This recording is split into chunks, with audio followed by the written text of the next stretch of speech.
coming directly from Boston, Massachusetts today, we have Kevin Claffey with us. Kevin is an enterprise customer success manager for Signavio, and his mission is to align corporate and team-specific goals in order to create and execute optimal solutions that distinguish brands in their marketplace. And I'm thrilled to have you with us, Kevin, with your cross-industry experience and sharing your expertise with us on behalf of over 2,000 participants in our global audience today. I'm thankful for you to take the time to share those insights with us. Morning, I'm happy to be here.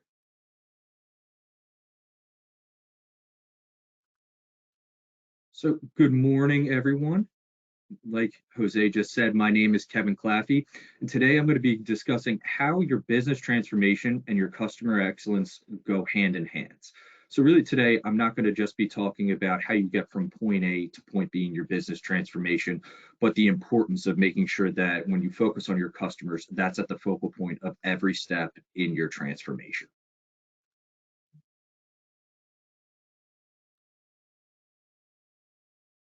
But before we get into that, I want to go over a little bit of who I am. Jose just did a wonderful introduction, but just to give everybody a kind of a quick glance at myself. So like Jose said, my name is Kevin Claffey. I'm an enterprise customer success manager here at Signavio. We are an SAP company that's focused on business process management. Really, our mission is pretty simple. So by using the wisdom of the crowd or a company's employees, our customers can discover areas of process enhancement that really take and elevate their business operations to a whole new level. So today I am presenting from Boston, Massachusetts, but I'm originally from Philadelphia, Pennsylvania. And the last thing I really want to mention about myself is I describe myself as a lifelong learner. So at every chance possible, every person I meet, every situation I'm in, I try to take something from it or from them and be able to grow myself and learn and really just kind of better myself. And the reason I mention this is because, and one of the reason I have a photo of my family up here is because I've learned and grown from every single one of them throughout my life. They've shaped me into the person I am today, and I'm very appreciative of that. But also the reason I mention this is because that's really what a business transformation boils down to. Always learning, always growing, never settling, and always making sure that you're taking the next step and that you're continuously evolving.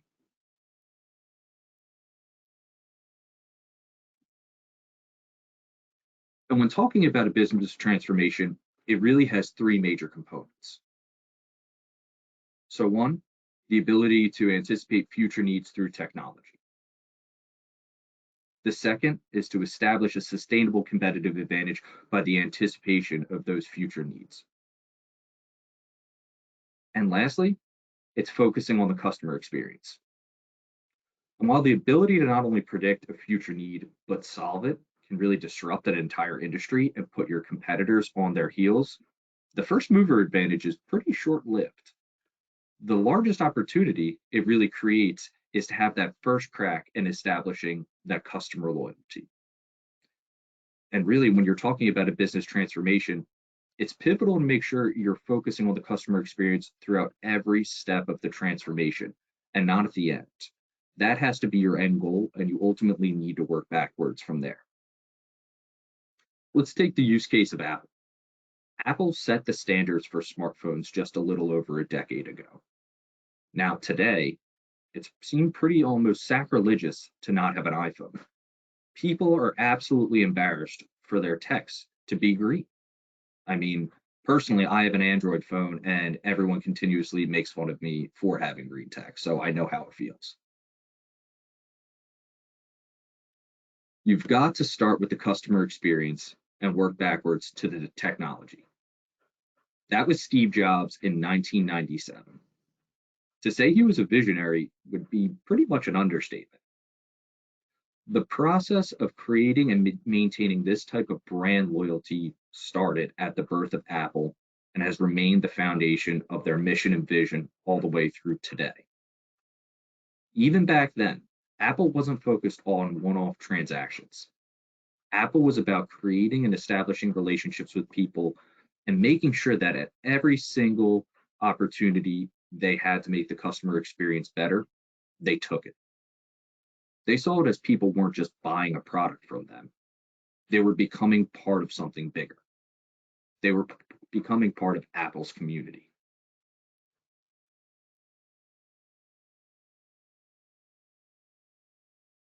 Today, companies are really starting to fully embrace making their customer focus as a market differentiator for their companies. Business transformation is make internal processes better, faster, and stronger. And ultimately, who is that going to benefit? The customer. So back in 2015, market research firm Forrester monitored 5 pairs of companies over a period of 5 years. One company in each pair had a significantly higher score than the other based on Forrester's own index.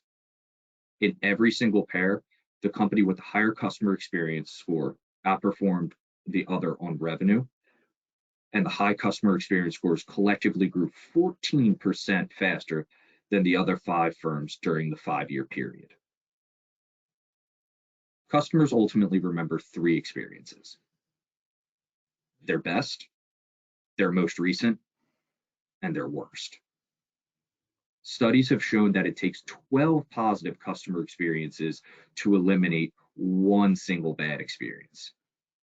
This makes it more important than ever to remove as many negative experiences as possible. Take a look at all of these companies. I think we can all agree that every single one listed here focuses on the high value of the customer experience. Let's take Trader Joe's. Everybody doesn't go to Trader Joe's because they have the cheapest products. It's because they have the best quality products, and at every opportunity, they have a positive customer experience. Their entire focus is on treating the customer better than all of their competitors so that they're not doing one-off transactions, but creating customers for life.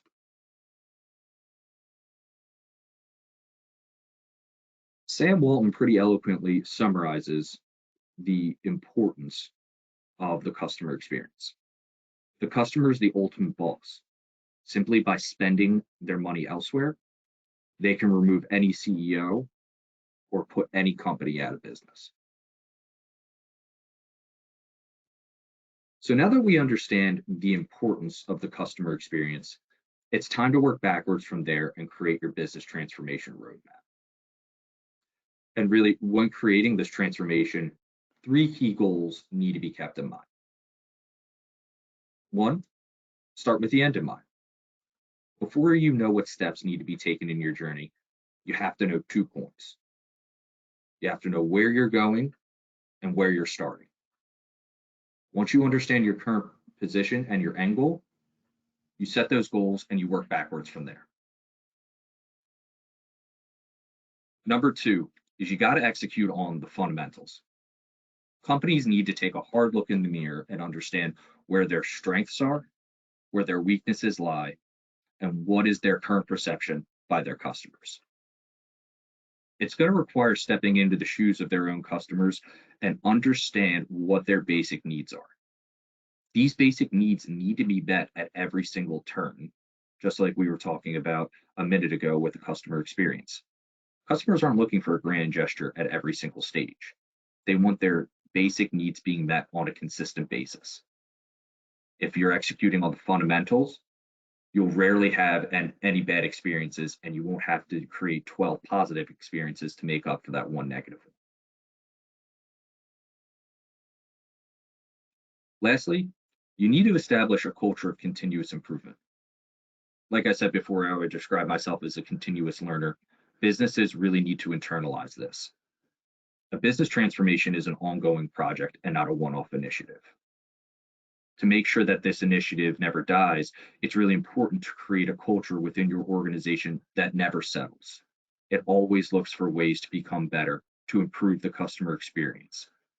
You want to embed this mentality into the DNA of your organization because it will transcend any physical asset you have and separate you from all of your competitors.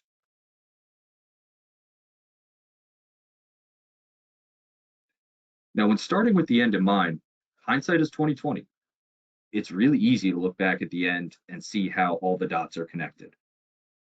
But you'll eventually ask yourself, could things have gone better? Unless you really know where you're going, you'll never know when you've gotten there or even what that destination is.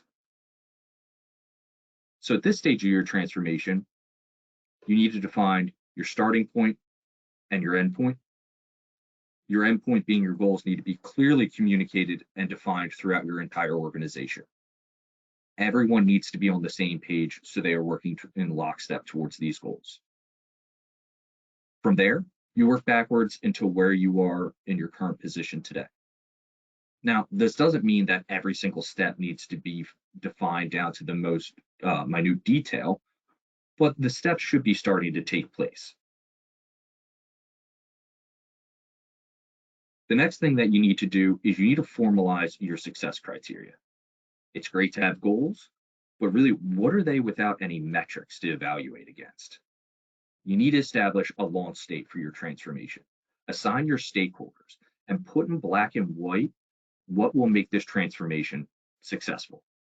The only way you will know if the time, the money, and everyone's attention was worth investing into this is if you have something to compare it against. So make sure those goals are put down and everybody knows what they are and how to work towards that.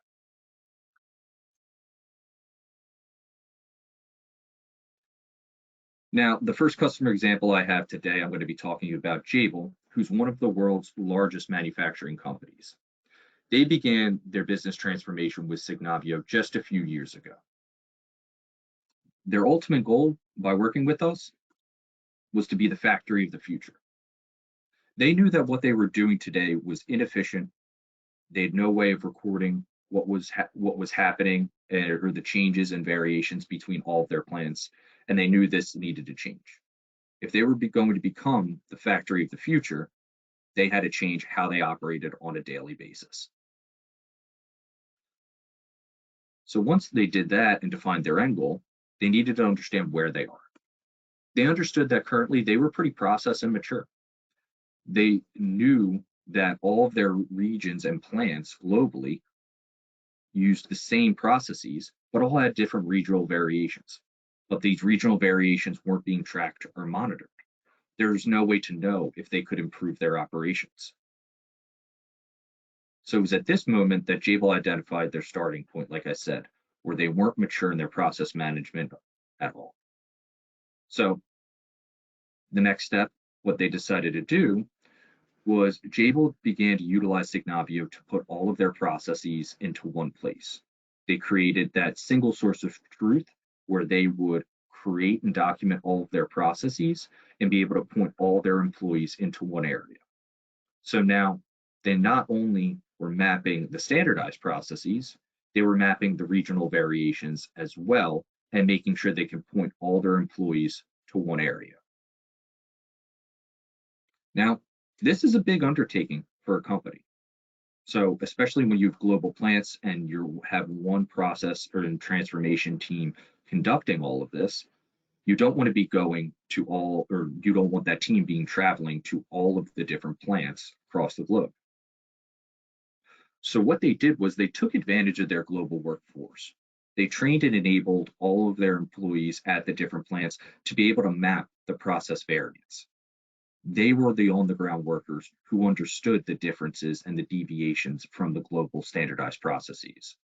So Jabil went and enabled their workers to map these processes and to onboard their users so that they knew the one area to go to follow all of the process variations. Today, Jabil is continuing their process transformation journey with Signavio being their single source of process truth globally, where all of their processes are defined and have hundreds of users going into the collaboration hub in order to observe and use the processes on a daily basis.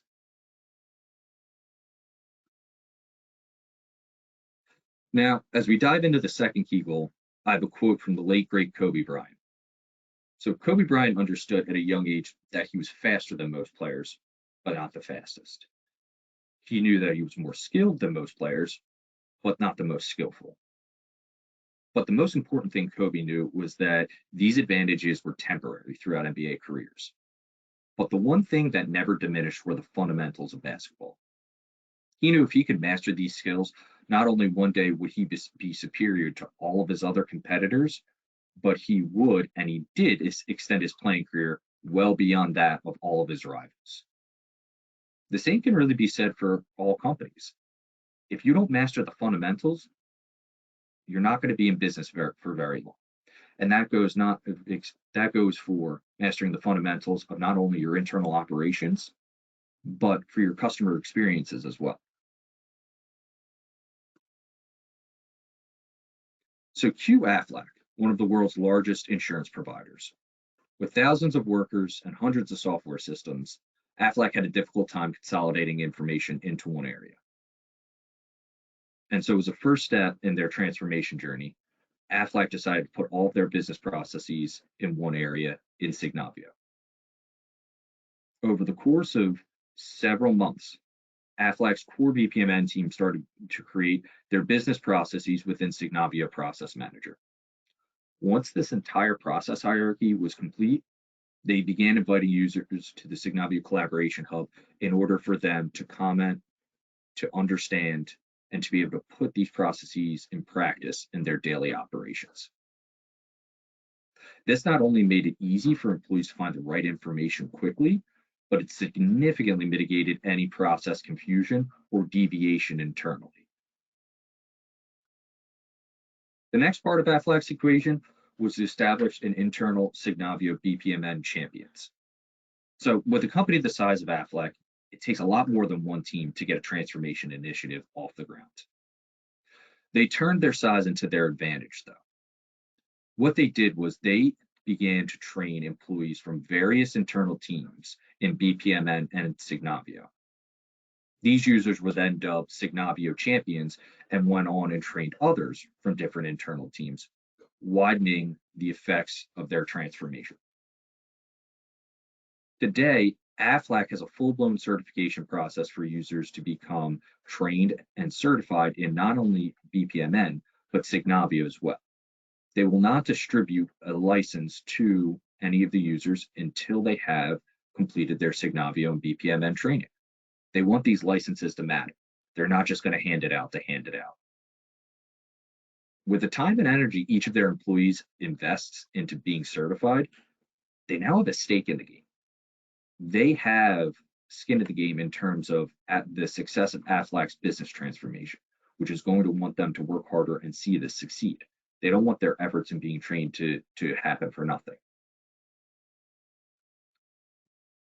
As a culmination of all of this, it's resulted in not only a significant increase in employee operational feedback, but Aflac's overall customer experience has increased and been enhanced by their operations becoming more simplified and users being more knowledgeable by getting the right information as quickly as possible.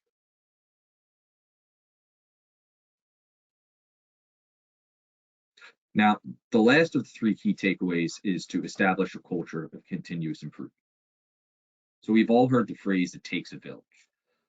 It drives home the fact that nothing is ever accomplished alone and no optimal solution is found in a silo. And the same really happens for a business transformation. It requires a shift in the mentality of your entire culture and your entire organization in order to be successful.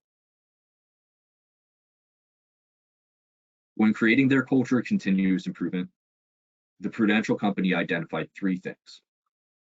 One, they needed to use the wisdom of the crowd. Just like Jabil and Aflac previously, Prudential knew that it was essential to gain as much widespread support as possible. They not only wanted to hear the feedback from the multiple perspectives of their internal stakeholders, they wanted to be able to understand why it was important to these users that they be part of the transformation. They provided their colleagues the platform to have their voices heard, and their BPMN team listened. They took these cumulative perspectives and really were able to take a hard look at the efforts they were doing, why they were important, and how to adapt and to shift to meet the growing need. This collaborative mindset helped break down the silos of information within Aflac, allowing different teams and individuals to connect points of information seamlessly. Otherwise, that would have taken long lead times to be able to connect just by the silos of information and tens of hundreds of systems internally that they had. Now that their information was flowing more freely, Prudential's operations began to simplify and their customer base took notice. The last point that Prudential identified, and easily the most important, is to have patience. None of these things are going to happen overnight. It's going to be challenging because a business transformation is no small undertaking.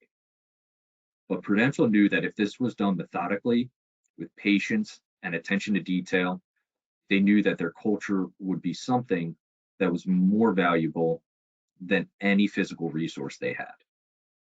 They knew that this was going to make sure that they stay a Fortune 500 company, and that ultimately with the enhanced operations that they reaped, their customers would have the best experience possible, continuing to make them a top choice among their client base.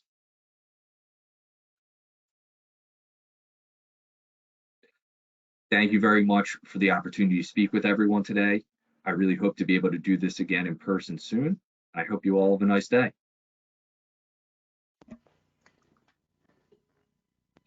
Kevin, very good review of the these critical steps on successful transformations. I have one of the questions that came up as you're presenting this in a very structured way, in a very clear way, what it takes to be successful. In your experience working with multiple organizations, a lot of organizations talk about business transformation, and certainly digital transformation is in vogue right now because of the acceleration of technologies that we have experienced, and certainly COVID has accelerated the deployments faster. But what do you see as you work across organizations? Well, it's maybe the most common mistakes that organizations make on their transformation journeys. What do you see as an impediment to their success? Because the data that we have accessed so far is that most transformations have not been successful, including digital transformations. What do you see as kind of common failure modes that these organizations may be experiencing? I think the biggest mistake that customers make is doing it in a vacuum. Like I really try to drive home in my presentation, is that you need to get as much widespread support in your transformation as early as possible from the top down. You need to make sure that you've got multiple perspectives, because a transformation is a company-wide operation. It's not going to be something that's only going to affect a few teams. The ultimate goal is to change the company as a whole. And with that being said, you need stakeholders from every single part of the organization. You need to understand, what does a transformation mean to them? What do their end goals look like? What are their current team goals? And you need to meld all of that together. The more that people feel invested in a transformation like this, the harder and longer that they're going to work to make it successful. You talk about this during your presentation. I thought it was a very important point, talking about the patience that's necessary to see these transformations through. And I would add that there is a need for resilience, which is this ongoing effort. There are typically no there are a few quick wins, but it takes time for a vision to flourish. William Fuller and many others here have caught on to that concept, and they think it's a very powerful concept that you're emphasizing there. And specifically, William Fuller says it's encouraging to hear technologists say that things don't happen overnight. That's very good to hear. But the question is, how do we get organizational leaders to heed that advice? Because a lot of organizational leaders are looking for a quick fix on a lot of different things. So how do you get senior leaders in your organization to realize that you know, it takes time, it takes patience for some of these things to come to fruition.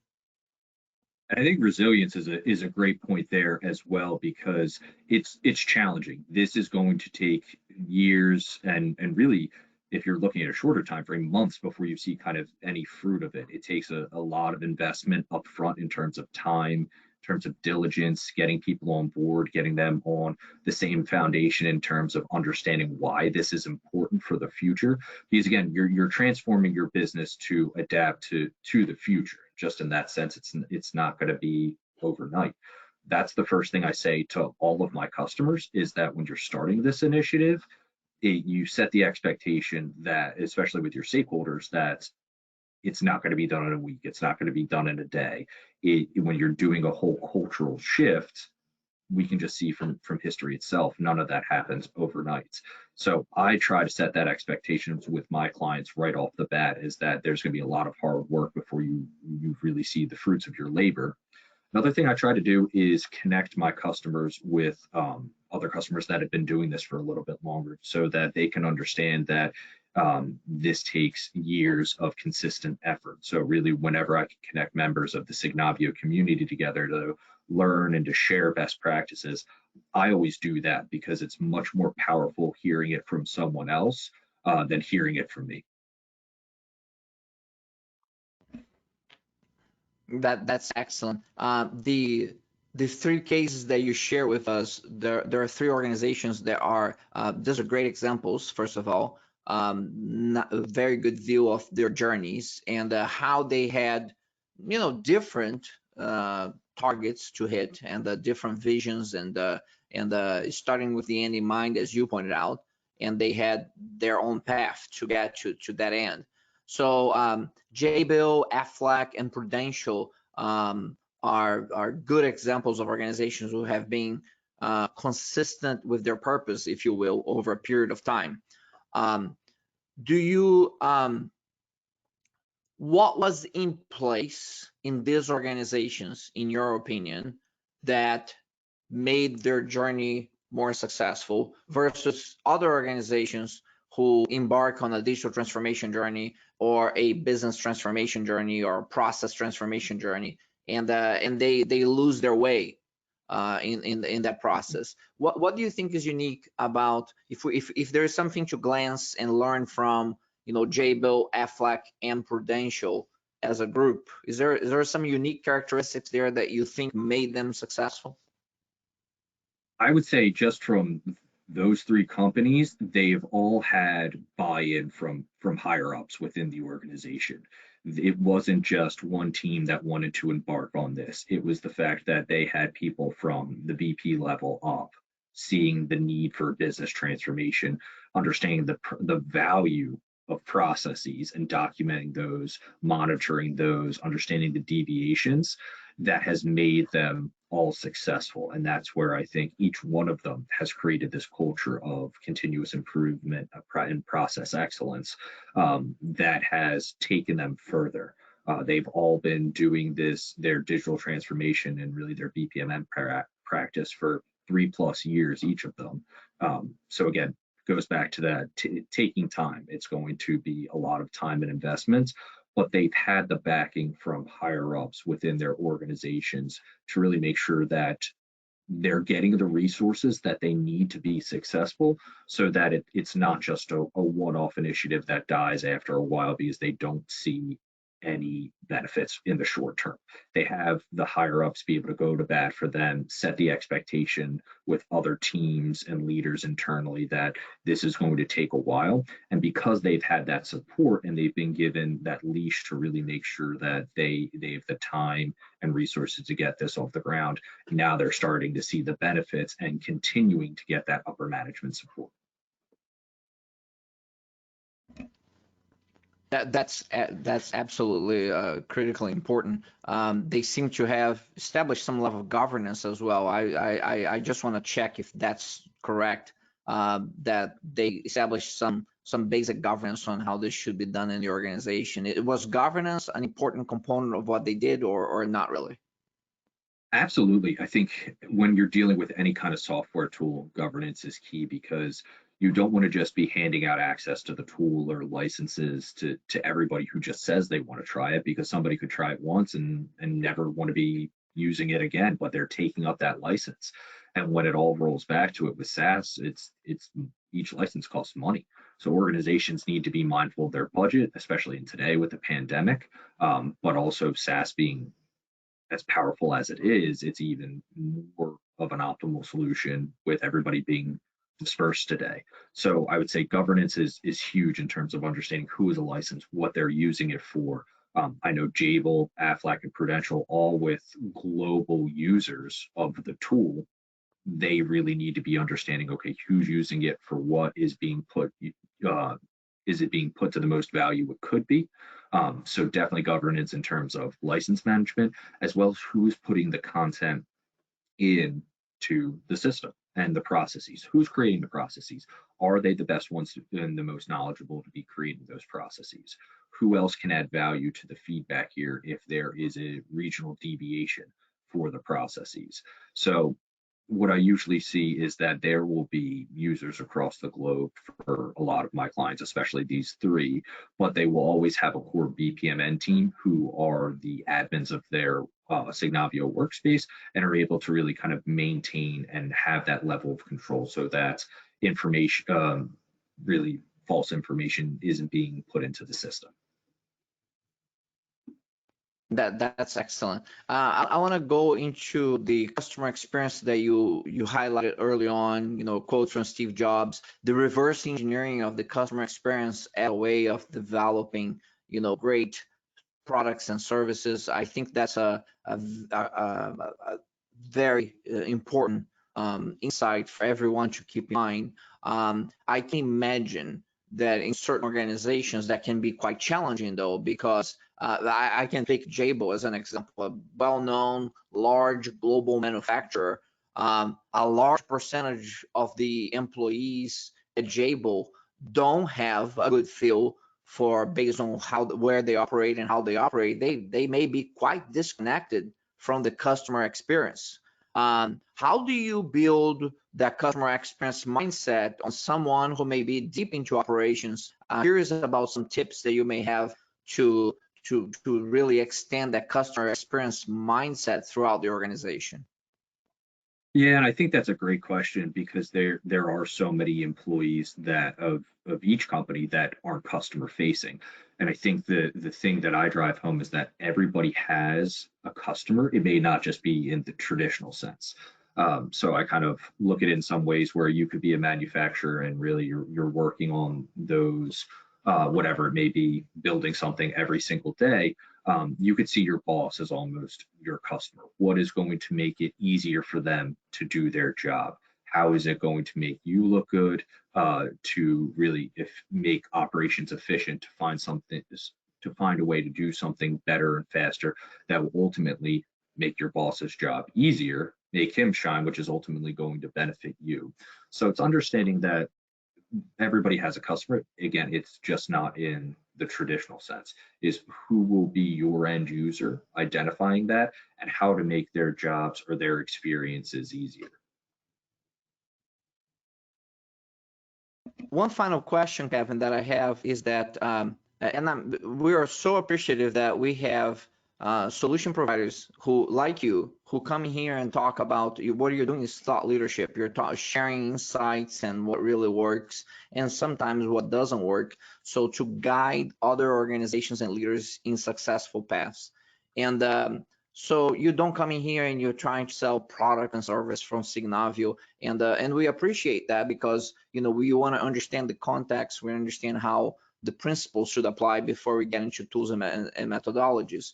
But having said that, give me a little bit of a glimpse of what Signavio offers, because now that you kind of laid out the landscape, I'm curious about what type of tools and systems Signavio finds useful and helpful for customers who are embarking on journeys like the ones you have shared with us.